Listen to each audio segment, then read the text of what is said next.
En realidad el motivo del Congreso a todo trigo es despertar un poquito de expectativas favorables, porque lo que ocurrió este año como año que esperemos que sea el último de las medidas de intervención del gobierno fue fatal y fue completamente desalentador para los productores.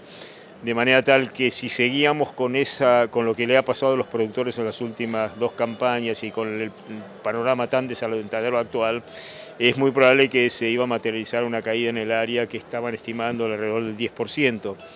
Nosotros creemos que después de este a todo trigo y después que haber difundido todo lo que estamos difundiendo, creemos que hay elementos para dar un poquito más de optimismo a los productores, y lo que siempre resumimos es: piensen que la situación al momento de cosechar no va a ser la que tenemos ahora, aunque gane el Frente para la Victoria, en este caso con Scioli como candidato.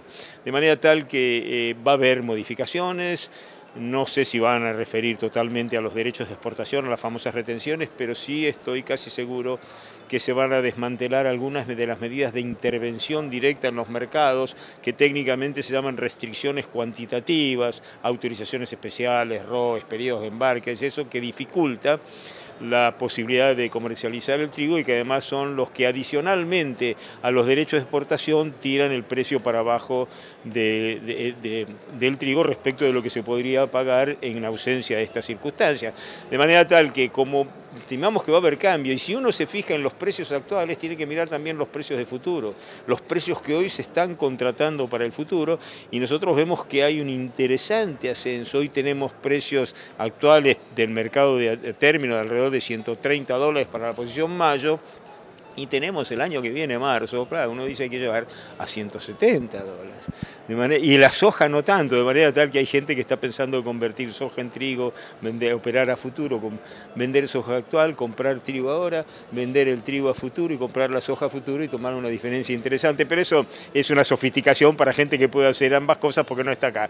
Para el sudoeste, que lamentablemente tiene el trigo, queremos despertar la idea de que el año que viene seguramente la situación va a ser distinta y las medidas de intervención van a ser mucho más débiles y no van a tener tanto impacto en los precios. Por eso nuestro mensaje es alentador. Hay dos medidas de política que son nefastas.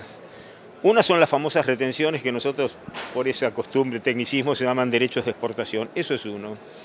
Para el caso del trigo no tiene el más mínimo sentido, porque el propio gobierno dijo: yo voy a devolver los derechos de exportación, de manera tal que eso, efecto fiscal cero, cercano a cero, se podrían devolver tranquilamente desde el punto de vista fiscal. Lo que pasa es que esos derechos de exportación, esas retenciones, hacen que el precio en el mercado interno sea inferior al precio internacional. Lo que ingresa al Estado, que casi es mínimo, es que el Estado podría renunciar, es una parte, pero la otra parte de esa diferencial de precio para abajo va de subsidio al consumo. Y lo que tienen miedo las autoridades del gobierno es que el aumento en el precio del trigo, derivado de la eliminación de los derechos de exportación, impacte en el consumo, cosa que es absurda, que no tiene ningún sentido, porque como se dijo hoy, en el año 2003 el trigo llegó a $700 por un problema de mal cálculo de escasez, y el pan hoy vale lo mismo o más de lo que valía, o menos, o por ahí de lo que valía antes. Y además el impacto del trigo en la ecuación del pan, por ejemplo, está del orden del 10%, de manera que aún duplicándose, para poner un ejemplo burdo, el precio del trigo, el precio del pan aumentaría 10%, 2 pesos. De manera tal que el impacto sobre el consumo interno, que es una de las respuestas que da el gobierno generalmente, tratar de evitar ese impacto, la mesa de los argentinos se dejó de proteger aún con estas medidas, de manera tal que sacando estas medidas tampoco se va a desproteger. Esa es una, los derechos de exportación. Creemos que se puede hacer técnicamente sin problema alguno. Y el otro son lo adicional a eso, que es lo que yo les decía, las restricciones cuantitativas. Son las restricciones cuantitativas: no te autorizo la exportación, te cierro el registro, no te doy. Entonces eso plantea una rebaja adicional del precio real al precio que se hubiese podido pagar en ausencia de estas medidas.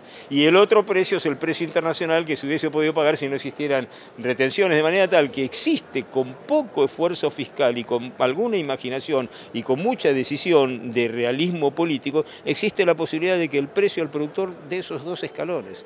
el precio real actual pase a lo que sería el precio de paridad sin restricciones y que además dé el otro salto de lo que sería el precio de paridad internacional sin retenciones. Ese es el mensaje esperanzador. ¿Cuándo se va a dar? No sé. Pero los mercados futuros sí están marcando una tendencia en ese sentido. Analicen los precios de ahora respecto a los de futuro y se van a dar cuenta que algo el mercado está anticipando que va a pasar.